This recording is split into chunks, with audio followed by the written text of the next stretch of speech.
ಬಿಸಿಎಬಿ ಟೈಮ್ಸ್ಗೆ ಸ್ವಾಗತ. ಕೆನಡಾ ತಲುಪಿದ ಪ್ರಧಾನಿ ಮೋದಿ. ಉಭಯ ರಾಷ್ಟ್ರಗಳ ನಡುವಿನ ಹಳಸಿದ ಸಂಬಂಧ ವೃದ್ಧಿಯಾಗುವಂತಹ ಸಾಧ್ಯತೆ.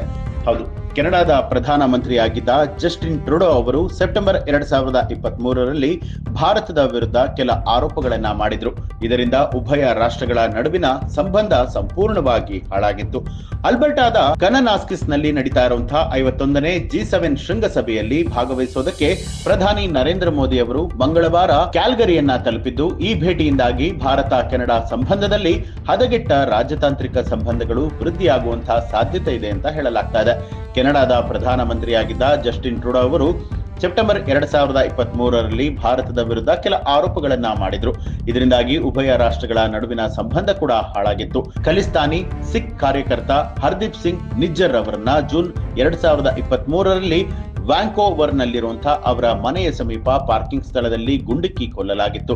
ನಿಜ್ಜರ್ ಹತ್ಯೆ ಪ್ರಕರಣದಲ್ಲಿ ಕೆನಡಾ ಸರ್ಕಾರವು ಭಾರತೀಯ ರಾಯಭಾರಿ ಕಚೇರಿ ಅಧಿಕಾರಿಗಳನ್ನ ಆರೋಪಿಗಳನ್ನಾಗಿ ಮಾಡಿತ್ತು. ಆದರೆ ಕೆನಡಾ ಸರ್ಕಾರದ ಆರೋಪಗಳನ್ನ ಭಾರತ ಸರ್ಕಾರ ತಳ್ಳಿ ಹಾಕಿತ್ತು.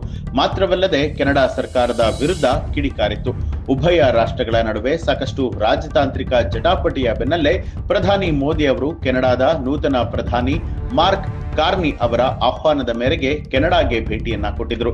ಟ್ರೂಡೋ ನಿರ್ಗಮನದ ನಂತರ ಕೆನಡಾದೊಂದಿಗಿನ ಸಂಬಂಧವನ್ನ ಪುನರ್ ನಿರ್ಮಿಸೋದಕ್ಕೆ ಉಭಯ ರಾಷ್ಟ್ರಗಳು ಯತ್ನವನ್ನ ನಡೆಸ್ತಾ ಇದೆ. ಭಾನುವಾರ ಸಂಜೆ ಸರ್ಪ್ರೈಸ್ ಭೇಟಿಯನ್ನ ಕೊಟ್ಟಂತಹ ಪ್ರಧಾನಿ ಮೋದಿ ಅವರು ಭಾರತದ ಅಧಿಕಾರಿಗಳ ನಿಯೋಗ ಅಧ್ಯಕ್ಷ ನಿಕೋನ್ ಕ್ರಿಸ್ಟೋಡೌಲೈಡ್ಸ್ ಅವರೊಂದಿಗೆ ದ್ವಿಪಕ್ಷೀಯ ಮಾತುಕತೆಯನ್ನ ನಡೆಸಿದರು. ಉಭಯ ರಾಷ್ಟ್ರಗಳ ಸಂಬಂಧ ವೃದ್ಧಿಗೆ ಹಲವು ಒಪ್ಪಂದಗಳಿಗೆ ಸಹಿಯನ್ನ ಹಾಕಲಾಯಿತು. ಈ ಬಗ್ಗೆ ನಿಮ್ಗೆ ಏನನ್ಸುತ್ತೆ ಅನ್ನೋದನ್ನ ಕಮೆಂಟ್ ಮಾಡಿ ತಿಳಿಸಿ. ಹಾಗೆ ನೀವು ಇನ್ನೂ ಕೂಡ ನಮ್ಮ ಚಾನೆಲ್ ಅನ್ನ ಸಬ್ಸ್ಕ್ರೈಬ್ ಮಾಡಿಲ್ಲ ಅನ್ನುವಂಥದ್ದಾದ್ರೆ ಈಗಲೇ ಸಬ್ಸ್ಕ್ರೈಬ್ ಮಾಡಿ, ಬೆಲ್ ಐಕಾನ್ ಒತ್ತಿ.